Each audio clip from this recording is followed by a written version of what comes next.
Hey, so just before we get started with this episode, we're going to bring up a sensitive subject here, and I wanted to have like a small trigger warning at the start. We're probably going to talk about the topic of sexual assault, at least to some degree in this episode. And yeah, just if you're not cool with that, skip to the next episode. We'll do a short recap of what happened in this one and the next one. Don't you worry. Don't you worry about a thing.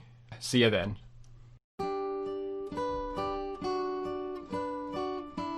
In 1967, Roland Barthes wrote La mort de l'auteur, The Death of the Author, an essay proclaiming that the opinions of an author on what his text may mean are irrelevant to the interpretation of said text.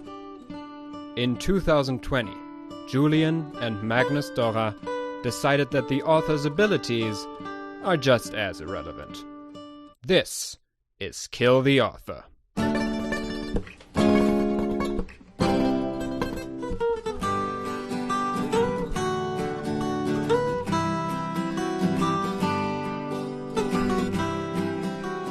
Hello, and welcome to another new episode of Kill the Author. Hi.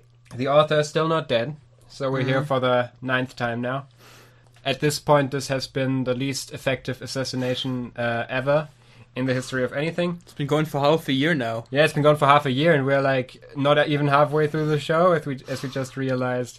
We'll be halfway through the show in 2 episodes, so we're getting there. And if we can somehow keep our schedule steady, everything will be cool. Wow, we really started at the start of the year, right? Yeah. We started in crazy. January. I mean, we've been planning to do this for way longer than that. Just try to think yourself back to January right now. Life was so normal. It was a completely different world. Like, there was no plague. I had it, yeah. There was no plague. I was depressed then and I am now. But, you know, I was depressed for different reasons. I had a thing that I did. I had a thing to do. Yeah, we didn't talk as much about how black people are shot in the streets in America. So a lot of things have changed since then. I was able to walk like a normal person. Yeah, and I had optimism about things. Wow, different times. Talking about losing all optimism for things, we're in the second half of episode 5 of School Days now. Okay. Let me recap the previous half of the episode. Boobs. So, boobs. Where did we leave? Tits, boobs, tits. And also a dick once in a while. Mm-hmm. The same dick. The same. Presented to us multiple times over, just in case we didn't catch it the first time. Yes. This dick will make a surprise appearance in this episode too. Mm-hmm. As will another dick, but that one's our main character. So sick burn. Oh yeah, that's the worst thing I'm going to say about him in this. Oh yes.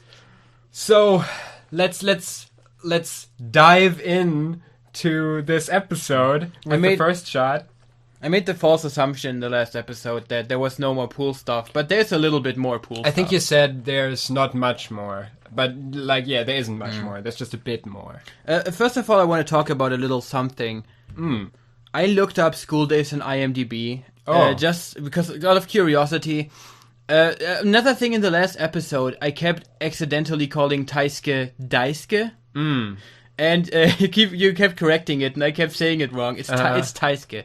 But ironically enough, do you know what the voice actor of Makoto's name is? No, it's Daisuke? Is it Daisuke? It's Daisuke Hirakawa. His name actually is Daisuke. So you've been talking about the voice actor all this time. Yeah, I've been getting it He's wrong. there. I don't know much about Daisuke, except he was apparently someone in JoJo's Bizarre Adventure. Oh, I'm going to have to look that up right away. No one important, I think. Some kind of side character with a few voice lines. Let's see, what did that fool do? Who was he? He was in Free. Oh, he was a major character in Free. Oh, that's interesting. Let's see if I can even find this here. Probably not. Oh no, he's like a major character in really? part 3. Is he? He's Kakyoin. Kakyoin is the, you know that clip that... Yes. That's him. Oh, okay. The guy with the chair is Sherry. Okay. Good stuff. Okay. I still have to watch JoJo. I still haven't watched JoJo. Absolutely, okay. You have to. Part 3 is too long, but many people love it. Here's a few more School Days on IMDb facts. It has a rating of 6.1 out of 10. Yeah. Which, I don't know how I feel about it. Because I sort of, I don't know, to quote Gandalf from the first Lord of the Rings movies, he hates and loves it like he hates and loves himself. And I hate and love School Days like I hate and love myself. I get what you mean, but like I've given it back in the day. I've given it a review at some point on what's it called? My Anime List.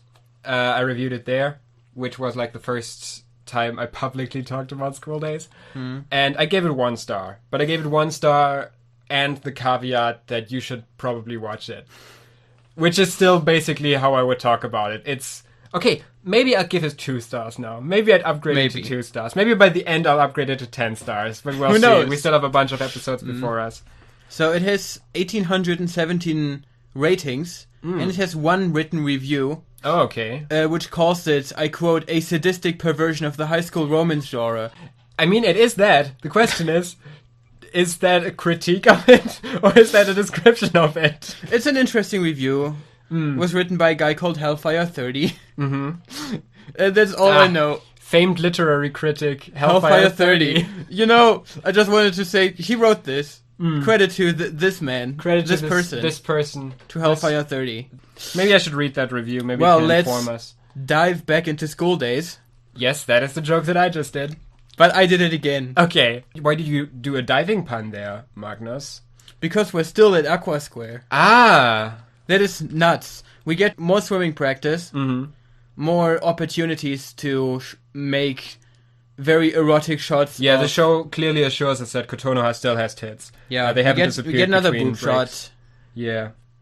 And Makoto says that she's really gotten better. And then she says, okay, maybe we should go into deeper water then. Which seems a little unsafe. I took this as a metaphor. For how the relationship has advanced at this point.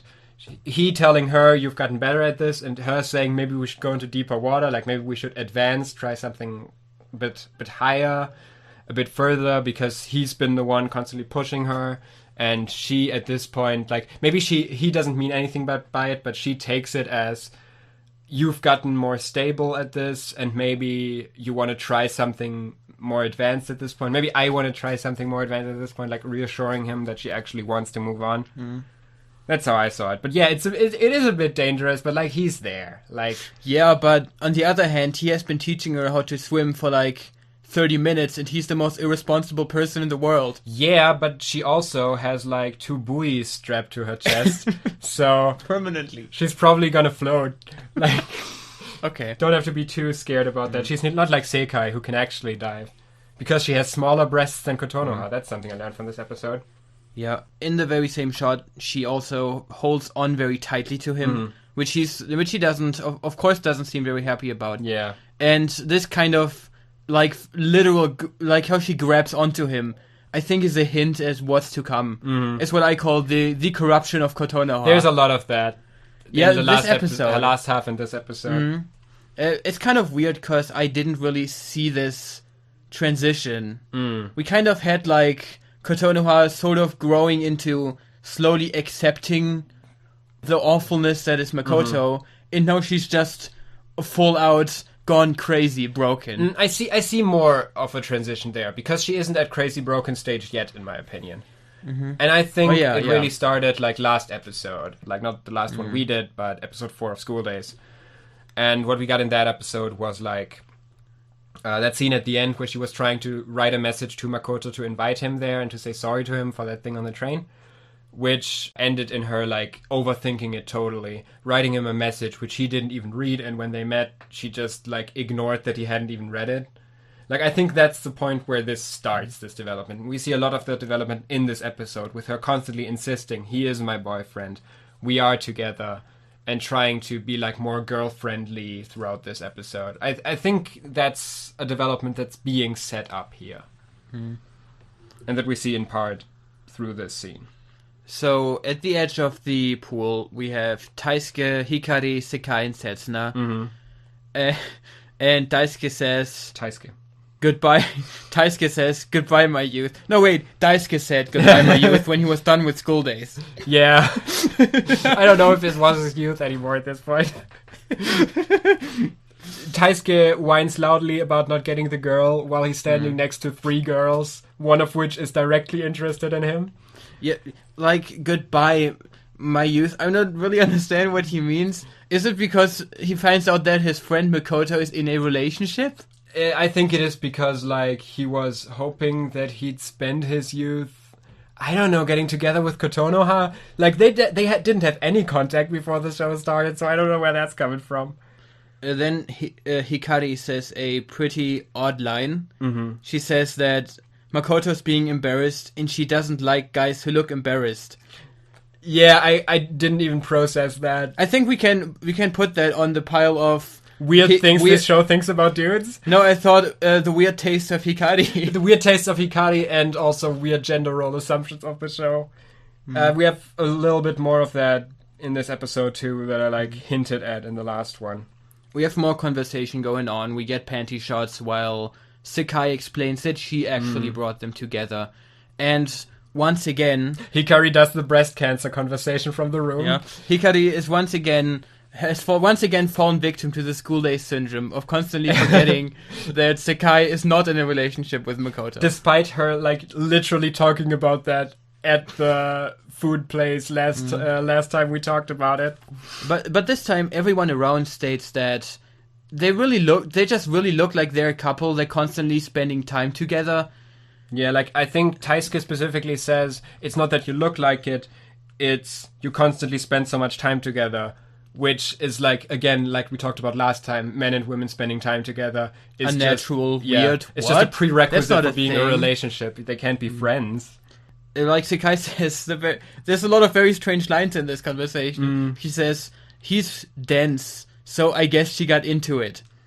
What? Into what? Did she just admit that she likes Makoto, or just that she's into helping him be in a relationship because he's dense? I think it's that. I think that's what this is supposed to say, but yeah, it's really confusing. And this leads to, like, Taisuke saying, oh, Sakai, can you find me a girlfriend too? Which she eventually, like, says yes to, which, like, in my assumption is just her trying to get in with Hikari, probably. And not much more.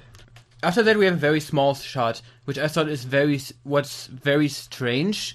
It's Sakai like very deviously looking at Hikari out of the corner of her eye, and I had like 2 interpretations for what this is. Either like, I'm gonna help him get with you because you're into him, you know, like you're gonna be in a relationship, or she's like, guess what? The guy you like, I'm gonna hook him up with someone now. Fuck you, Hikari. What's going on? Like 2 weeks later, she's trying to get with Taisuke, but she feels bad about it.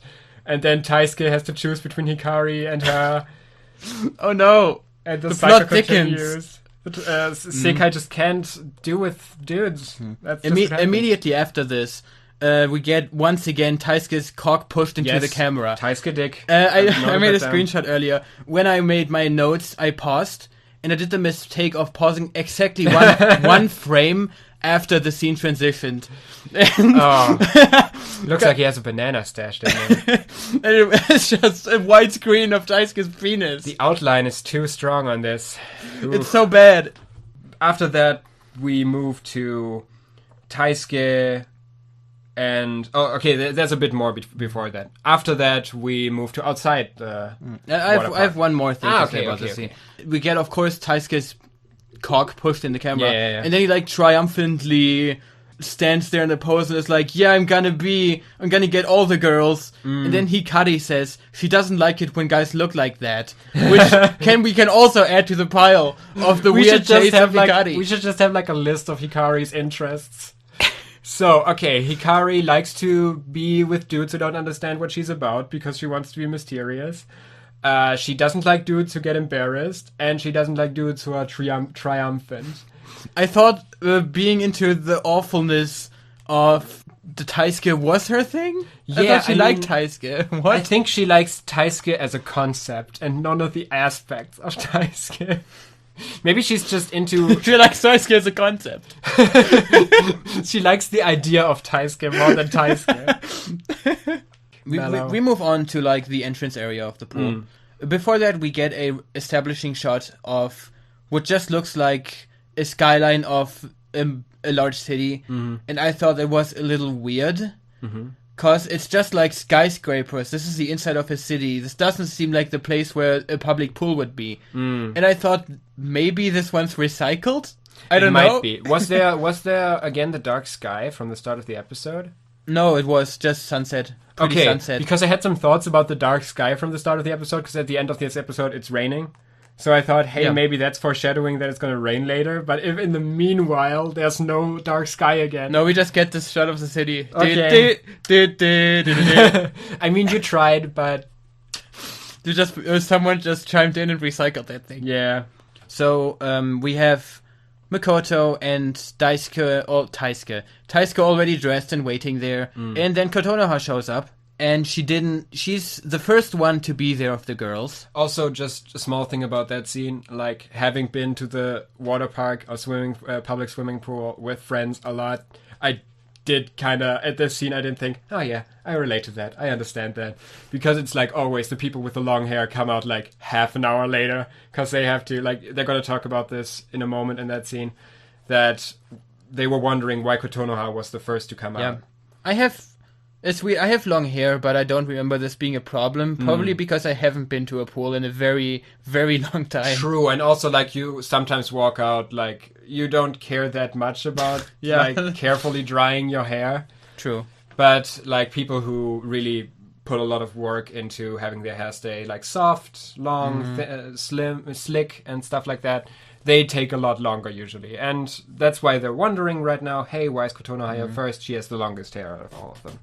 Yeah, we get like a zoom on her hair, but I'm not sure what exactly that's supposed to mean. Yeah, I wasn't sure. Is her hair supposed to look dry or wet? I think it's supposed to show that her hair is still wet, but because they don't have any sort of detail on anything, we can't see it. And they can't just make her hair reflective, I guess. Maybe they do want to show that it's dry. Yeah, but like, why is she out first then? Because she says she's out first because, like, she sped it up. She wanted to see Makoto again. She said she didn't want to make him wait. Yeah. Which, it's great that she always puts so much emphasis on what he wants. Once again, the corruption of Kotonoha. Yeah, a small continual spot in that. And she then holds on to Makoto's hand.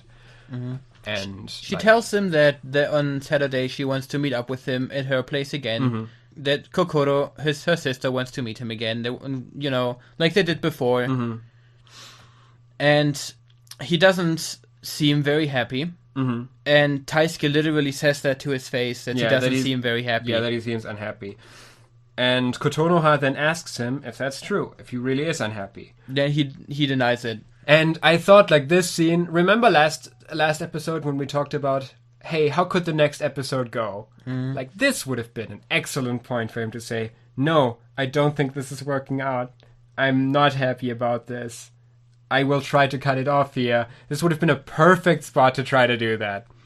But no, he says, everything's fine, there's nothing wrong here. And he doesn't cut it off with her. So then the other girls show up. And I just want to mention that Makoto greets him by saying, "What took you so long, idiots?" What took you so long, idiot? He says it to Sakai specifically. Took you so long, idiot. Yeah. I mean, specifically Kotonoha was fast. Yeah. And these guys came out 20 seconds later. Yeah. What is your deal? I think this is just supposed to be like showing off that he also smiles while doing it. I think it's supposed to show off that he has like a way better rapport with Sekai. Yes, and makes that they sense. just get along a lot better. We get a very weird belly button shot of Sekai. Yeah, when she walks up to the camera and you expect the shot to cut off at some point, but no, it just keeps going until there's only her belly button. I thought you were gonna run into the camera. Makoto is clearly more energetic about her in this shot, and like she notices it, and she wants to give him like a firm talking to, and like drags him away from the group. She tells him she wants to talk to him, and then when they go like around the corner privately, she tells him that he's supposed to keep the act up, and that this is getting used to girls is what he was practicing for. Yeah, and that Sekai just... that everyone is just trying to get the two of them to be together. That he's being weird right now because, like, everybody here just wants to help them with their relationship. I thought the practice thing was weird.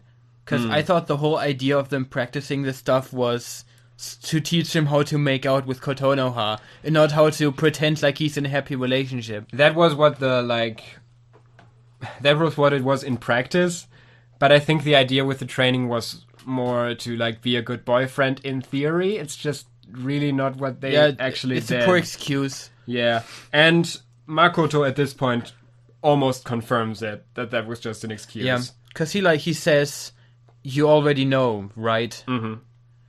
And she's like, I don't know what you mean. What are you talking about? Then she deflects it all, and 180 becomes, like, super jokey again, like, you're such a pervert. Yeah, she's trying to deflect it. But only for a moment, because then she 180s again, and is like, she's just like, you know we can't be together. Also, just something small I wanted to say about that point where she tries to make it a joke. Mm-hmm. She says, she calls him out on just wanting anyone he can touch, that basically being his only motivation. And, like, yeah, that's pretty much it. That's pretty much Makoto. Yeah, and then she becomes serious and points out that he's Kotonoha's girlfriend. Yeah, which he denies. And I think this is interesting because he's never openly done that before. Yeah. He openly denies, no, that's not how it is. He also, all episode, even in that restaurant thing, he never explicitly said, she's my girlfriend. He just didn't deny it. Like, it's obvious that they're in a relationship at this point, and his denial is bullshit. But, like, yeah, he has never openly said we're together, I guess. And then she once again switches to her happy personality. And it's like, alright, let's go. Yeah, she tells him very clearly, we're friends, nothing more, nothing less, and smiles through the pain away. But, like this, I think, scene establishes that they're not pretending anymore. I mean, he's not pretending anymore. They're not pretending anything towards each other anymore. Like, they know they want to be together now. I still feel like she's denying it. Like, throughout this scene, at no point did she, like, say, I want to be with you. She was still constantly just, you should be with Kotonoha. Like, the same thing she's done throughout the episode, throughout the show so far. She's never openly said, I want to be with you. And she doesn't do that here either. Which, you know, is a class act. But really, you should be thinking about this relationship and what needs to be done at this point. But yeah, I can't blame that on her. Then we move on to a scene in the bus. So everyone is driving home on the bus at first. And we get, like, a scene where we can see that people are talking, but everything is in silent, and there's sad piano music playing, which I think, like, it's a theme we hear a few times. Yeah, Makoto being, like, completely out of it. Yeah. Not at all being invested in his girlfriend in any way. So they drop off Taisuke at first. He's the first to go, thankfully, at some bus station, and he waves goodbye in the strangest way ever. Yeah. He doesn't wave. He gropes the air. Yeah. He sees the girls driving away from him in the bus and gropes the air. Oh, man. Which is... I wish I could say that this is the last that we see of Taisuke in this episode. I wish I could understand Hikari. I wish I knew what she saw in that guy. I want to meet the person who wrote Hikari and punch them. I want to see the person who wrote Taisuke and punch them. I think that's a way bigger problem. Hey, he wrote School Days. Let us fly to Japan. Maybe that's why we failed to kill the author. We just don't know who it is. We just never looked up who the author is. What if we found out who the author is, went to Japan and killed them? Would that fix our problems? I think if we keep saying that, we might get in legal trouble. Okay. So we're not planning to do that. We're not planning to kill anyone. We're metaphorically killing the author. Metaphorically. Anyways, Taisuke gropes goodbye. He gropes goodbye. And after that, we arrive at the train station. So everyone gets out at the Motihara Sakashita station. That's the name of it. So there the groups separate. Sekai and Setsuna are taking one train and the others are going in a different direction, presumably to take another. I thought very briefly if that was a metaphor for anything, but like the group seemed pretty random. So Makoto waits and looks back at Sekai sadly. I don't think I need to mention this anymore. Yeah, it keeps at happening. This point, it's just... Yeah, he's sad and he wants to be with Sekai instead. Mm-hmm. So then we're back in the train, where Makoto and Hikari are talking. This time, there Hikari thanks Makoto for, inviting Taisuke there so that they could hang out. Yeah, because that was kind of like her deal with this whole swimming trip. And then Makoto tells her whether she told him that she likes him already. Uh-huh. And then he's like, what? No. She says, no, it's too early for that. We'd have to spend more time before I could do that. And he responds with, really? What? I mean, I don't know if we should take that under Makoto doesn't understand human relationships or under Hikari is a weird person romantically. I think it is a bit of both. So then the remaining group, they get out at Haramihama. And the group separates again, and now it's just Makoto and Kotonoha, where Makoto kind of says... she holds onto his arm first. And he's like, the train is about to leave, you need to go, there's no time, brushing her away. Yeah. And she says, oh yeah, I guess you're right. And then she goes away. She runs around the corner, leans against the wall, breathing heavily, and then she smiles. And I thought... And then she gets some solace out of touching her boob. Yeah, right. That too. Sometimes, sometimes the world just feels crazy and you just gotta ground yourself by touching your boob. I think we've all been there, honestly. And then we have a little bit of Makoto standing at the station, being in an existential crisis. I think we should think about, what does that scene with Kotonoha mean? What does this running around the corner and... breathing heavily and then smiling down. Is that just another step in the corruption of Kotonoha? And if yes, what's it supposed to mean? I'm not sure. Yeah, I wasn't sure either. My thought on it was generally it's showing this, she's in emotional turmoil too. She noticed that something was wrong there throughout that day. She said before she had fun to Makoto, but he just brushes her off. And she has a very short... Did everything go right? Did everything go wrong? Or whatever? And then she calms herself down. It's no, it's fine. It's fine, it's good. Calm down, touch the boob. Everything will be fine. Kotonoha touched the boob where he touched it. Just, Kotonoha has, throughout this episode and a few of the next episodes, just turning into this is fine, dog in the burning house meme. This is fine. I am alright with the way the situation is unfurling. And yeah, Makoto, we cut back to Makoto who has a personal crisis. We see his memories. He remembers a certain phrase Sekai said to him in that earlier conversation, which is, just forget about it, about their relationship. And it's it keeps being repeated, and we see her face in black and white as she says it. And it's this mantra that's burning into his skull as he texts her. Then he writes Sekai, and he asks her whether he can call, which I thought was strangely considerate for him. Yeah, that he doesn't call right away. I think he asks her because of the whole tension that was going on between them earlier. Yeah. But she then answers in denial and is you can call Kotonoha, wrap up a nice day, etc. Yeah, she'd like that. She'd appreciate that. And he, as reading that, we see his mouth turn into a frown, which is hard to tell if it's if he's about to cry or if he gets angry. It looks like he's about to cry. Yeah, it could be either, because we see him then have this angry expression on his face, this determined look as he turns away from the station. He doesn't take his train. He runs away to take another one. We see him basically in a small montage.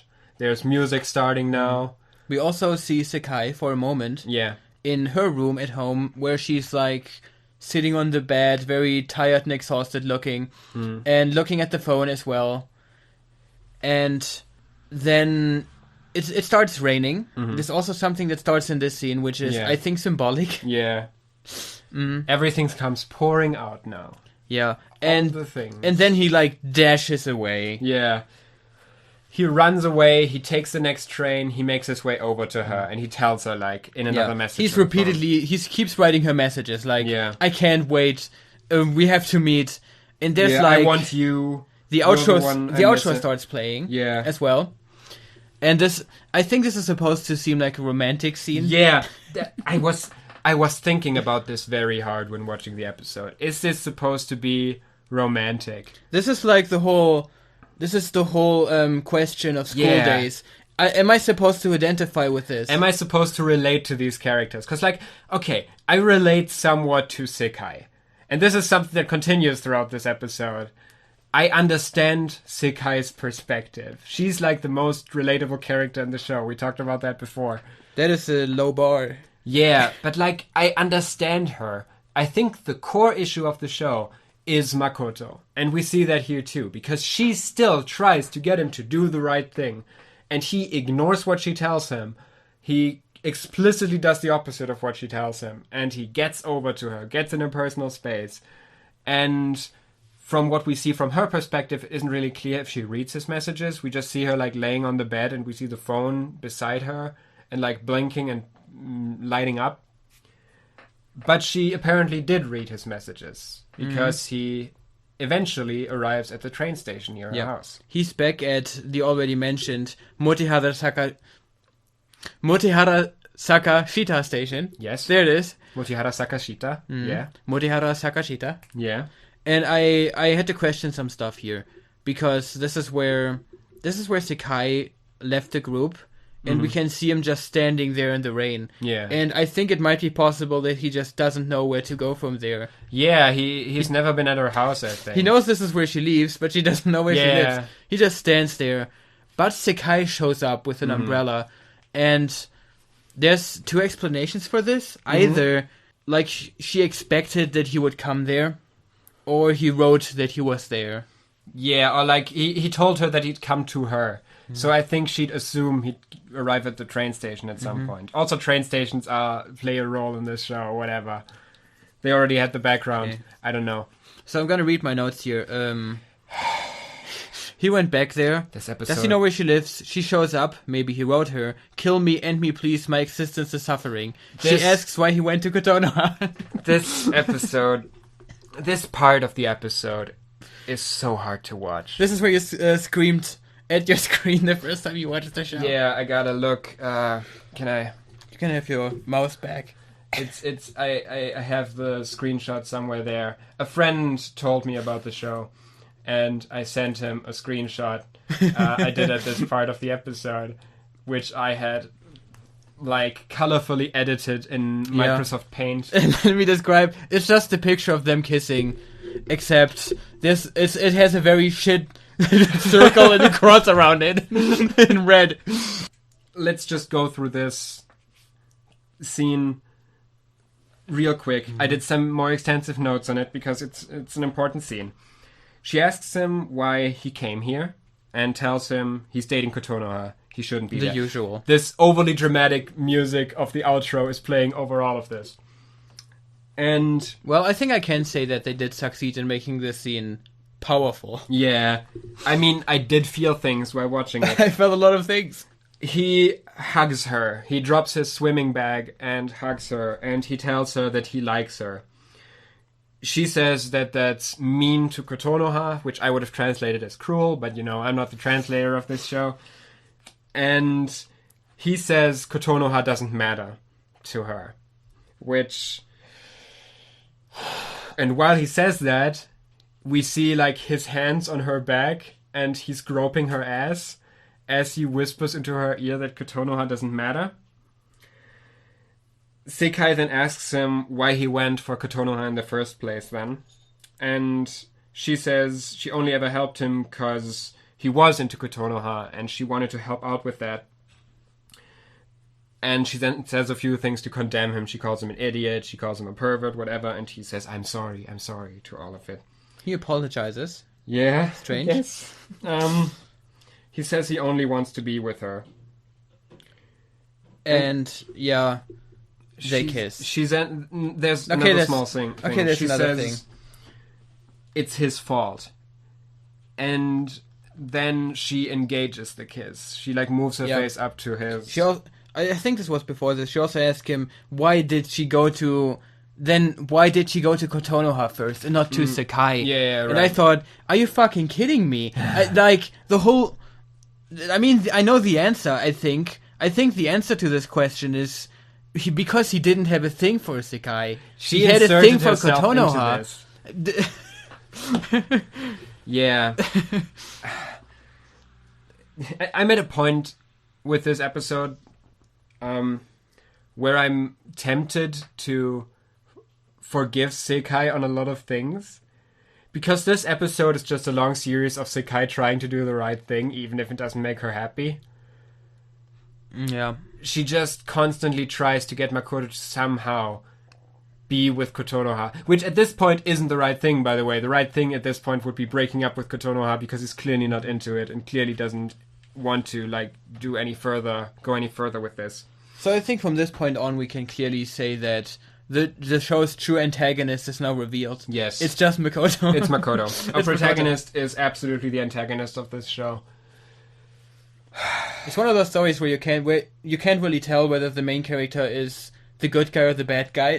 Sweeney Todd. He's kind of like both. Or Breaking Bad. This is the point of the show where it shows its true face. This is where we really get a feeling of what this show is. Mm. Now this show turns from comedic love triangle to Makoto builds his harem. Even more, I think it turns into the story about a sadistic sociopath. Or, okay, not sadistic necessarily, but a sociopath absolutely, who doesn't have any respect for the feelings of those around him. Let's just really quickly go over another short scene that happens at this point. So they kiss. The kissing is absolutely disgusting. I wrote down the worst kiss of all time in all of media. So gross. It looks so bad. It's such a detestable kiss. We then have in contrast, a small scene of Kotonoha. Yeah. At Kotonoha's place. Where she's just looking at a picture of Makoto on her phone. Happily. Again. Mm-hmm. Having pictures of people on your phone. Yeah. Love game, cell phone game. Maybe. Yeah, Kokoro shows up. She's like, "Oh, cool. Is this your boyfriend?" And she's like, "Don't ask she me says, about this." If when he comes over next time, will he stay over? Mm-hmm. Is what she asks her, and she's like, "Oh, why would that? Why would you talk about that?" And then Kokoro says, "Well, your boyfriend and girlfriend now, right?" So it's like she's insinuating that they're gonna fuck next time she's over. I didn't read it that way. It's weird. I choose not to read it like that too. Now that you said that, it's Kokoro. She's the only non-sexualized female character. Yeah, thank God. She also says that she wants to play with Makoto next time he's over. Yeah. You have anything else about this scene? No. Do you have anything else about this scene? I wish. No, we move on to the last scene. Yeah. It's Sakai's place. Go ahead. What do you have to say about this scene? I think you have a lot to say about this scene. We can just really quickly describe what happens in it first. Well, I guess Sakai and Makoto make out and then they have sex. Yeah. But it's not quite that simple. Sakai tells him... Makoto tells Sakai at the start of this scene, let's continue where we left off last time. And he gaslights her and tells her, the training was for this, right? The training we did was in preparation for this moment, right? Which, first of all, that sort of implies, we talked about that a few episodes ago, if they actually had sex on the roof back then. 2 episodes ago, we talked about it, 1 episode of School Days. And this implies that they didn't. If they continue now, they probably didn't have sex back then. Mm-hmm. And Sakai, throughout this scene, everything she says to him is, no, don't. I don't want this. Don't touch me there. My parents could show up at any minute. And he keeps going. And that's sort of where the episode ends. So, like, in the previous scene with the two of them, we had Sekai sort of engaging that kiss, right? Like, that whole scene, she told Makoto that she doesn't understand why he's here, that why did he go to Kotonoha first, but in the end, she engages the kiss. Like, she starts it off, I guess. And I guess one could see this as consent. But she does specifically say that she doesn't want him to. Yeah. In this scene. And in that scene too, this bit of consent comes after 2 minutes of her telling him, no, I don't want this. No, we shouldn't be doing this. And her telling him that throughout the episode and throughout all the episodes that came before it. Like, we saw Sekai wanting him. We saw that Sekai watches this from the distance and is unhappy about this, right? But, like, we also see very clearly that she doesn't want this. That this, like, even if she leans into it, that doesn't make it okay. I can't talk about this in too much detail, because it would take forever. But just, this is rape. Right? This is... She keeps telling him no. He keeps going on. Even if by the end, she leans in some way, he should have fucking stopped ages ago. This isn't just grossly irresponsible and cruel to Kotonoha. This is fucking sexual assault at this point. And it's something the show won't examine because it's not interested in that. Like, even if we take the show at the most generous reading and say it's supposed to be creepy, it's supposed to be weird. Like, we have a lot in this show of people talking about how what Makoto is doing is a bad thing and how it's wrong. Even if the framing doesn't support that throughout most of it. But this is something that never comes back. This is something that's never examined and addressed. Which I think says a lot about how media looks at sexual violence and consent. Because we have that in a lot of media. That it's sort of a game that she pretends she doesn't want it, but she really does want it. And that's how the framing shows this. But that's not what the actions of the characters are in this. And I just wanted to mention it because I didn't even remember that happens in this episode. That it's, like, framed like that. And it's so fucking gross. I just thought it would be irresponsible to not talk about that, at least to some degree. Oh, and also another reason why we know that the show didn't know how, like, serious that situation was is that next we have the outro. And the outro is very funny and lol in this episode. Yeah, it's great. So, as always, we have an array of images in a row. Mm-hmm. Unlike in the episodes before, this time we have a bunch more. Mm-hmm. We have 13 images, and we also have repeated images of one character. So I'm just gonna go through the images that are in the order they appear. So I'm just gonna put my phone here with a screenshot just in case you need to check at some point. So the characters shown are Sekai, Taisuke, Kotonoha, Taisuke, Kokoro, Taisuke, Setsuna, Hikari, Kato, the squad, Nanami, Taisuke, and then Sekai, Kotonoha. Yes, I can see that image. I'm trying not to look at it. I'm putting my smartphone before my face, so he has to look at it if he wants to look at me. I thought this was these images of Taisuke specifically, I thought are kind of a break of convention from what we usually see in this show. I wanted to say that a few times in this episode, but like, okay, framing is an interesting thing, right? It's not just about what's shown, but also how it's shown. Yeah, I mean, I just meant that instead of having a bunch of female characters over the top sexualized, in this case we have specifically Taisuke, the character we want the least sexualized, extremely sexualized, 4 images in a row. Yeah. What were they thinking? One of them is like him with his swimming trunks halfway down his ass. That's the first image, yes. Yeah. And it's like explicitly sexual. But also like what we see from the series of images, I think is that it's not supposed to be sexual. Like, this is comedic. This is a joke. Yeah, this is what they think is funny. It's also that these images are shown like half the length of time that the other images are shown. That's something I deliberately noticed. Like, these images are only shown for like a really short while before it turns to black again and shows the next image, while the images of the girls we see are there a lot longer. There's a normal image. Speaking of images, I noticed when I made my notes yesterday, the image for Kotonoha has changed again when you Google School Days characters. Oh, okay. I didn't notice that. It's a normal image again. It's a pretty normal image again. Maybe someone put the other image in and then the forum heads were like, oh no, that's a spoiler. We can't have that. It's not nice. We don't want spoilers here. The second image of Taisuke's even worse. We can see him underwater with like this really disgusting expression on his face. And in front of him we see the frame of some woman in swimwear. And I hate this. We can see him in the background like a predator. Yeah. I mean, God. that's Taisuke. That's Taisuke. comedic sexual deviant. Very funny. Haha. Yeah, it's the same image again. Haha. Taisuke. The fourth image is just Taisuke's face squished into the camera. Smushed against the camera, yeah. And I forgot what the last... Oh no, wait, the last image was just a crotch shot.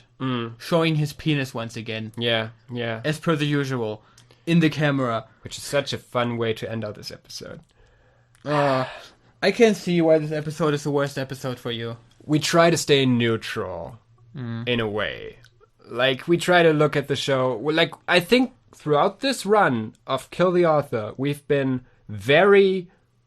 like, positive about how the show develops itself. Like, we've seen a lot of patterns there that were, like, carefully set up. And there were a lot of points where we said, you know what? I think these people knew what they were doing when they were doing this. Someone there knew what they were doing when they were doing this. And I still think that to a degree. But also, like, I don't know if that makes it better. Like, I don't know. There's shit in this show. This episode specifically... Like, it didn't make me angry at the main character. It did. Of course it made me angry at the main character. I took a picture of him and vandalized it and sent it to a friend of mine. I made him my profile picture on Facebook on Halloween because I wanted something scary as my profile picture. I went to a New Year's party with friends and we ritually burned an image of Makoto's face. What? I still have a photo of that on my old smartphone. Wow. Like, I hate this character. But this character's actions were written by a person who I don't think was aware of how horrible this character is, because they keep framing him somewhat sympathetically. I keep seeing Makoto as just not a complex, in no way a complex character, but a complicated character. Because I never understand, like in the framing, I never understand whether the show wants me to sympathize with him or not. He seems... That's the thing, like, you assume... He's the main character. You assume you gotta empathize with him in some way. Like we mentioned before, some unsympathetic characters from other media. Like, you have characters like Walter White from Breaking Bad. You have characters like... A lot of the characters from Game of Thrones. I also thought about Hannibal from... Hannibal from Hannibal. That's another good example. We have these characters who are, although like the Hannibal show at least had like a different sort of main character, and Hannibal's more of a supporting character. But like the characters work because we can empathize with them in some way. Like, yeah, Walter White might turn into a monster, but we see how he got there, where he like came from in all of this. We see the characters from Game of Thrones who just live in a harsh and cruel world and try to survive in it somehow. And we see how their family structures shape them the way they are. The thing that makes Makoto so tough as a main character is that we aren't given a reason why he's like this. And the reason why we aren't is because he's the main character. He's the main character of a visual novel. He's not supposed to have a backstory. He's supposed to be the audience insert. But since they gave him nothing else, all we're left with is a sociopath who doesn't care about any of the characters beyond what they do for him personally and beyond his personal journey. But, I mean, I get this. But this, again, brings me back to the question. Were they trying to make a genuine main character, or were they trying to do Breaking Bad? Were they trying to make a character who's bad, but who we're supposed to emphasize with. Or, because the alternative would be that all the horrible things that he does weren't viewed as horrible by the person who wrote them. Mm-hmm. Or, like, as forgivable and understandable by the audience. I don't know. I don't have a clear answer to that. Not yet. So, I kind of have the feeling that for the next... As I remember, there's not too much significant stuff happening for the next 5 episodes or something. Yeah, that's pretty much how I remember it too. The last 2 episodes are heavy in plot again. What we're gonna have is the already set up school festival. That's gonna happen soon. I do remember the last episode being my favorite episode for a couple of reasons. I understand why. My favorite episode is probably the first because it has the least things that make me angry in them in it. But, you know, see that how you want. We have like small smidgens of plot. The interesting about the thing about the next 3 episodes is that I don't really remember what happens in them. So I only remember. I think taking notes will be interesting. I guess. I only remember 2 details in particular about the next 2 episodes. I'll get back to them. I think it was YouTuber Jay Nicholson who talked about how every movie has a popcorn refill scene. Which is like the scene that you just can leave the room, come back, and you don't really miss anything. Like in Star Wars The Force Awakens, there's this one scene where they just met Han Solo, and there's these 2 gangs fighting with each other, and there's these big bubbly tentacle things and whatever. Like, you don't need to see that scene after the first time. You can just go refill your popcorn at that time. I think these 5 episodes of School Days are the popcorn refill scene. There are significant things happening in there. There's the school festival, and specifically, again, this is a theme with School Days. The last 5 minutes of the school festival are going to be really interesting. Do you know what I look forward to? When we're done with the show, watching this show in a movie night with others. Oh yeah, that would be really interesting. I'm just looking forward to talking about anything else. Whatever we're going to look at next is going to be better than this. Because we literally don't talk about anything else. We always go back in the cryogenic chamber in the basement for 2 weeks, and then we continue talking about school. And then, like, the screen in the cryogenic chamber turns on. We see the episode. It's like Clockwork Orange. Our eyes are opened up, and we can't look away from it. And we make like notes about it in the frosted wall of our icy prison. This is a true nightmare we live in. Help us. Look, I literally just this week heard about the coronavirus. Like, I was frozen. I didn't know what was going on. I don't know what's happening out there. I don't know what's happening in the world out there. Anyways, this was another episode of Kill the Author. We'll be back for the next one, looking at episode 6. Wear a face mask. Black Lives Matter. Yes. Don't go. Stay safe. Don't go outside unless you have to buy stuff or protest. Yeah, that's a good end. See you next week. Try to stay alive. Bye-bye.